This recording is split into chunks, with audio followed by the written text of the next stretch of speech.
Kaixo, ongi etorria, segidak aztertzen hasiko gera. Eta hortarako adibide batzuk daude hemen. Lehenengoa, 1, 4, 7, 10, 13 hori segida bat da. Eta jakin beharko genuke adibidez, nola osatzen da gai bakoitza, ezta? Aurrekoari zer egin behar zaio. Ikusten duzu bezala, batetik laura zer egin dugu. Edo gehiru, edo bider lau. Eta hemendik onera, bider lau ez du balio.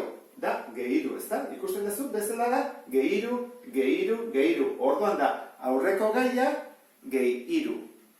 Orduan jarriko genuke, gai bakoitza, aurreko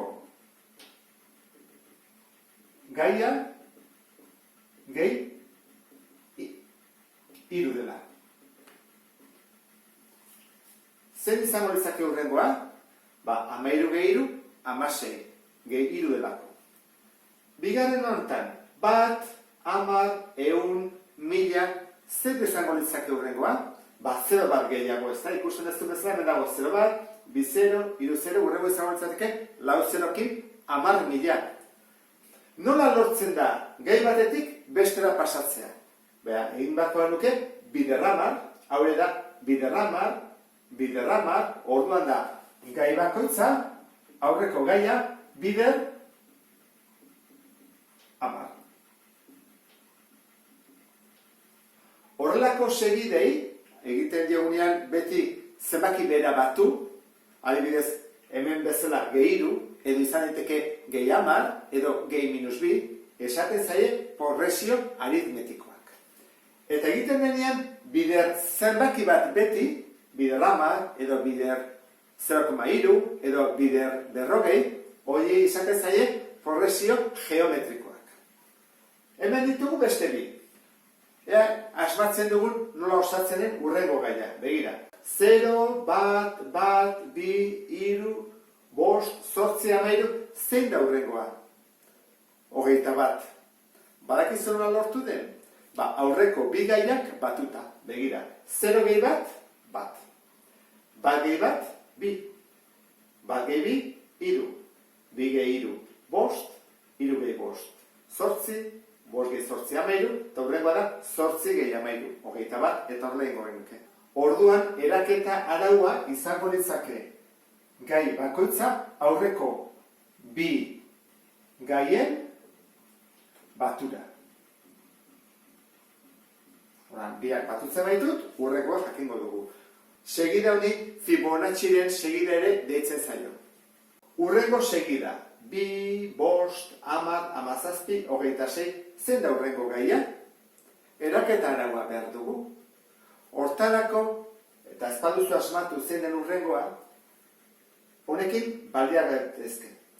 Hau da, gaia. Lehenengo gaia, bigarren gaia, hirugarren gaia, laugarren gaia, bosgarren gaia. Haren azpian jartzen den zenbaki hori da zer posizio duen segidan. Hau da, bosgarren posizioan dagoena, hau da, hirugarren posizioan dagoena. Eta hau da, gaia. Egin dezakegu horrela. Honen karratua zein da? 1 bider bat, 1 gehi bat. Biren karratua, 2 bider 2, 4 gehi bat. 3 bider 3, 9 gehi bat. 4 bider 4, 16, 17. 5 bider 5, 25 gehi bat, 26. Ikusten ez du bezala, egin behar da. Berbi, bere posizioan dagoena, berbi, eta gero bat batu. Hurrengoa zein da 6garrena? Zer egin behar da? 6 bider 6, 36 gehi bat, 27. Kenduko dut hori, eta jarren dezaket, 27. Eta horrela. Baina hau ez da nahikoa. Honekin joan gaitezke gaiak banan-bana osatzen.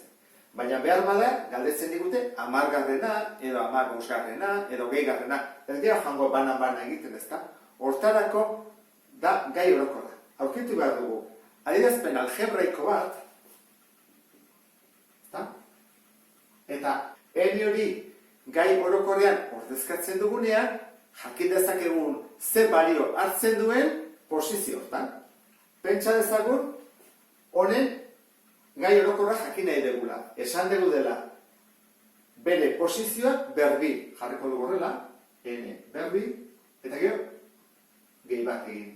Horran, honi deituko diogu gai orokorra.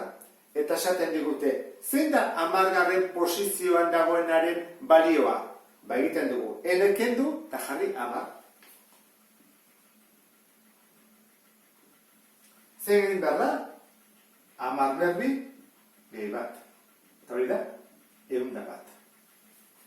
Ikusten dezun bezala, bale badugu gai orokorra, balioa jakitea posizio bakotzean nahiko erresa da. Eta segiden sarrera amaitzeko esan behar dizuet aztertuko ditugunak izango direla. Batetik progresio aritmetikoak eta bestetik progresio geometrikoak. Beste bat arte, agur.